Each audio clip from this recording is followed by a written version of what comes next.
formula kimia. Dalam satu topik ini kita akan lihat maksud formula kimia, formula empirik dan juga formula molekul.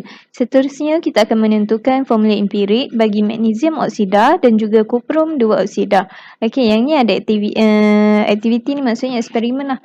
Okey, seterusnya menyelesaikan masalah numerikal, yang terakhir membina formula kimia bagi sebatian.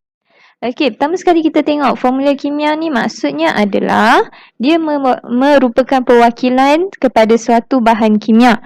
Okey, dia gunakan huruf dan juga nombor subskrip. Okey, huruf ni dia mewakili atom tu. Okey, contoh kat sini kita ada serbuk sulfur.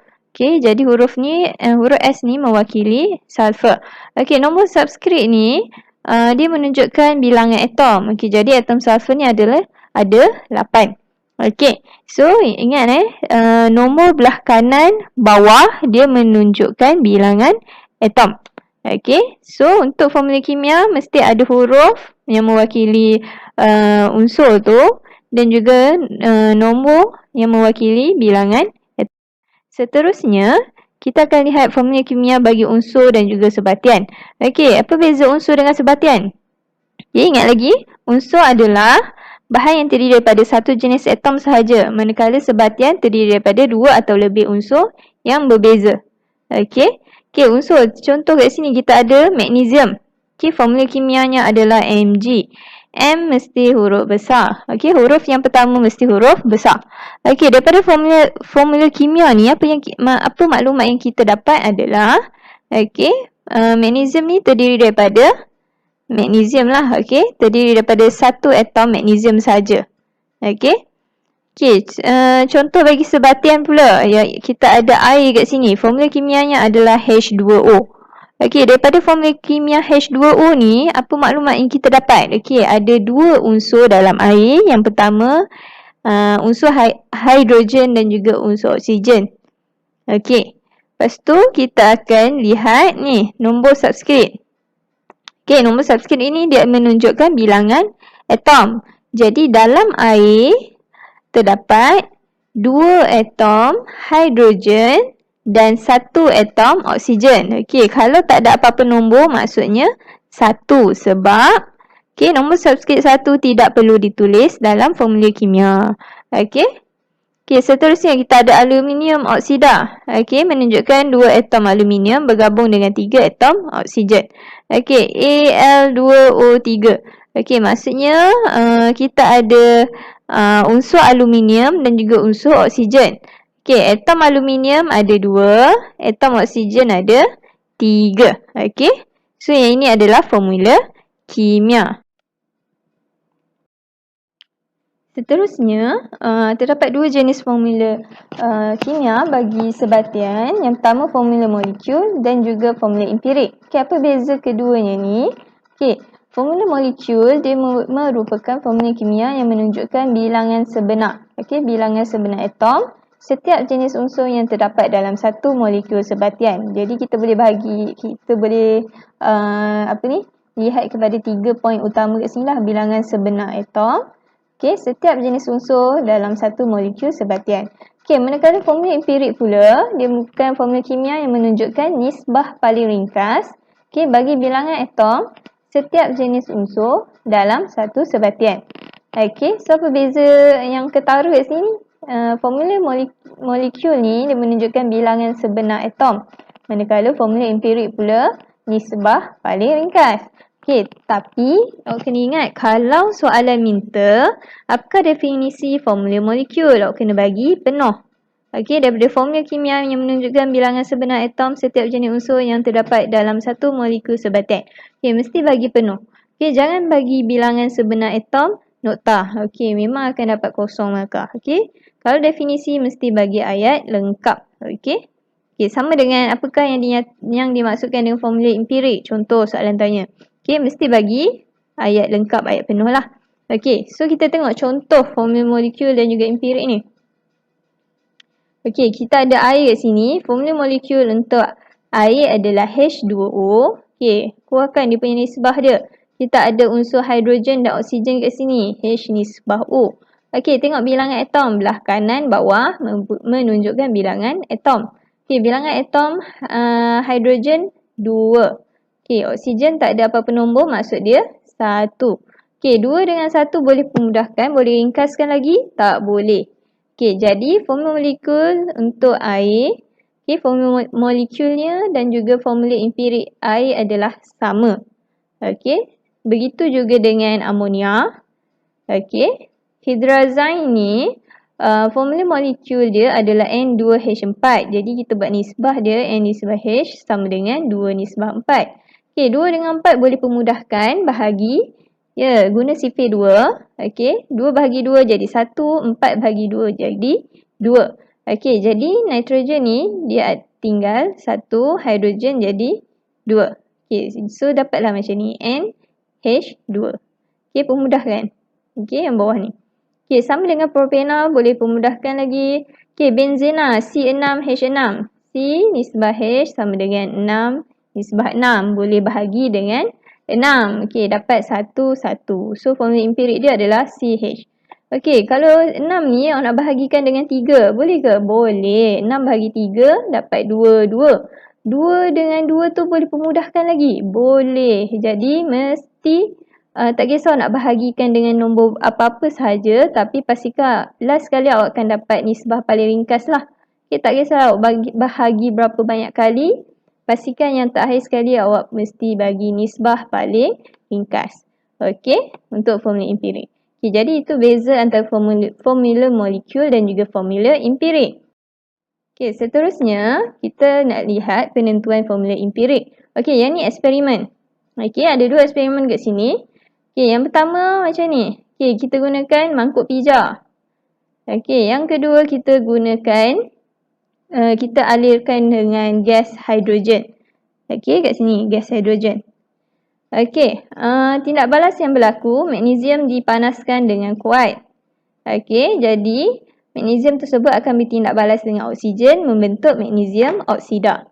Okey, manakala untuk eksperimen yang ni pula, okey, gas hidrogen dilalukan melalui kuprum dioksida yang dipanaskan. Okey, kemudian hidrogen menurunkan kuprum dioksida kepada kuprum dan air. Okey, yang ni awak akan belajar tajuk redox nantilah. Okey, persamaan kimia pula macam ni lah. Okey, magnesium ni dia bertindak balas dengan oksigen. Okey, menghasilkan magnesium oksida. Okey. Manakala untuk eksperimen yang ni pula, okey, kuprum 2 oksida bertindak balas dengan gas hidrogen. Okey, menghasilkan logam kuprum dan juga air. Okey, untuk kaedah yang ini, dia digunakan untuk mencari ataupun menentukan formula empirik bagi oksida logam yang reaktif. Okey, contohnya magnesium oksida, MgO, aluminium oksida dan juga zinc oksida. Okey, kalau nak ingat, awak ingat MAZ. M-A-Z. MAZ. Okey, untuk eksperimen yang ini pula, kaedah yang sebelah sini, okey, yang ni digunakan untuk menentukan formula empirik bagi oksida logam kurang reaktif. Okey, contoh dia kuprum 2 oksida, plumbum oksida dan juga stannum oksida. Okey, yang ni awak akan buat eksperimen nantilah. Okey, seterusnya penentuan formula molekul. Okey, kita ada formula kat sini. Okey, formula molekul sama dengan formula empirik kurungan N. Okey, N ni adalah satu integer yang positif. Okey, contoh kita tengok air. Okey, formula empirik dia adalah H2O. Okey, kalau nilai N ni adalah 1, so kita akan dapat formula molekul H2O balik lah. Okey, boleh. Okey, kalau hydrazine pula, formula empirik dia adalah NH2. Baiklah, kalau soalan bagi formula molekul N2H4 contohnya. Okey, so kita boleh tentukan nilai N dia adalah 2. Okey, dan begitulah sebaliknya. Okey, dan seterusnya. Okey, seterusnya formula kimia bagi sebatian ion. Okey, kalau sebatian ion ni, sebatian ion ni terdiri daripada cation dan juga anion. Cation ni ion yang bercas positif. Okey, so kalau nak ingat ni. Cation ni huruf T ni. Huruf T ni dia ada T tu macam tanda tambah tu kan. Okey, so dia adalah ion yang bercas positif. Okey, anion adalah ion yang bercas negatif. Okey, contoh kita tengok kat sini, kita ada cation, ion natrium, formula cation dia Na+, ion kalium K+, okey, dan seterusnya. anion pula, contohnya ion oksida, O2 minus, ion klorida, Cl minus. Okey, nanti kalau kita dah sampai tajuk jadual berkala, kita ada tips dia lah macam mana nak kenal pasti bilangan CHAS ni. Okey. Okey, seterusnya, kita tengok macam mana nak menentukan formula kimia bagi zinc klorida kat sini. Okey, so keluarkan dulu. Cation dia adalah zinc. Okey, anion dia adalah ion klorida. Okey, ion zinc Zn 2+, ion klorida Cl minus. Okey, kaedah kat sini yang ditunjukkan adalah kaedah silangkan bilangan CHAS dia. Okey, silangkan. Okey, jadi yang ni negatif 1 ni kita silangkan 1. Okey, CHAS dia tak payah ambil dia punya nombor saja. Okey, 2 ni bawa turun bawah. Okey, jadi Zn ada 1, Cl ada 2. Okey, so macam nak tulis macam ni. Okey, Zn ada 1. 1 perlu tulis ke? Tak perlu. Okey, tak perlu tulis 1. Jadi kosongkan je. Okey, Cl ada 2. Okey, jadi tulis Cl kecil. Bawah belah kanan. Okey, belah kanan bawah dia menunjukkan bilangan atom. Okey, kat sini kita boleh semak. Okey, CHAS positif. Okey, CHAS positif. Okey, tambah 2 darabkan dengan berapa bilangan atom dia? 1. Okey, 1 darab 2 jadi positif 2 lah. Okey, CHAS negatif, negatif 1. Okey, negatif 1 CHAS kat sini. Ada berapa bilangan atom dia? 2. Okey, 2. Ni kat sini 2. Okey, 2 darab negatif 1 sama dengan negatif 2. Jadi 2 tolak 2 sama dengan kosong. Okey, sifar. Okey, jadi jumlah CHAS dia adalah sifar. Ini menunjukkan formula ni adalah neutral. Okey. Okey, ada satu lagi cara untuk menentukan formula kimia bagi sebatian ion. Okey, contoh kat sini tengok magnesium klorida. Okey, pertama sekali kena buat apa?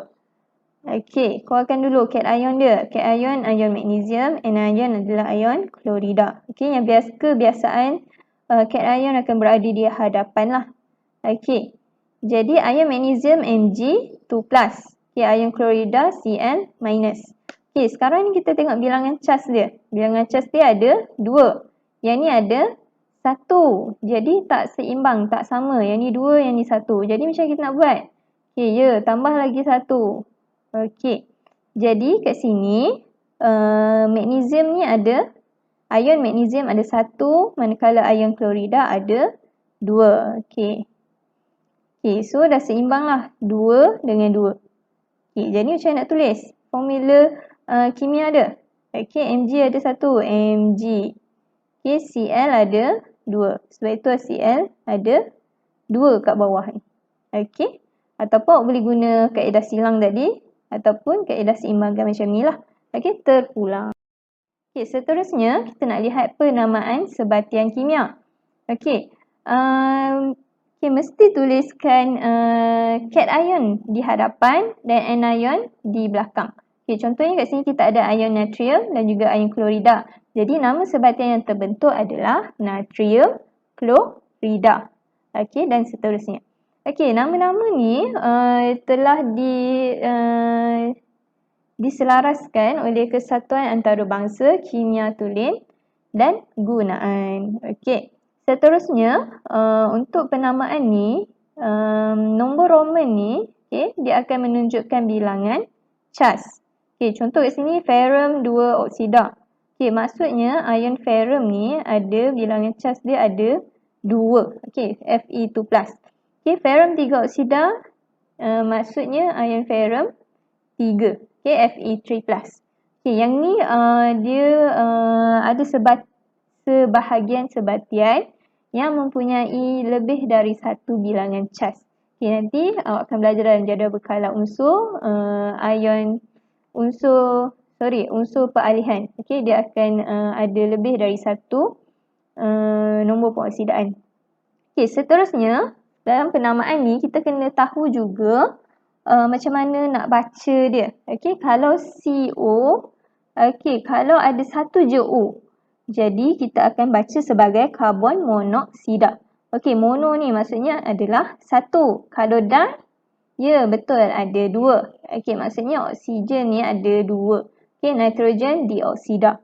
Okey, seterusnya kalau sulfur trioksida. Okay, maksudnya ada 3 dan seterusnya lah 4, 5, 6, 7. Okey, lagi satu untuk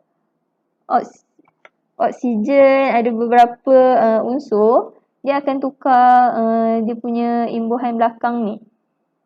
Okey, dia akan jadi ida. Okey, kalau macam klorin dia akan jadi klorida, bromin akan jadi bromida, oksigen akan jadi oksida. Okey, ada beberapa lah. Okey, itu sahaja.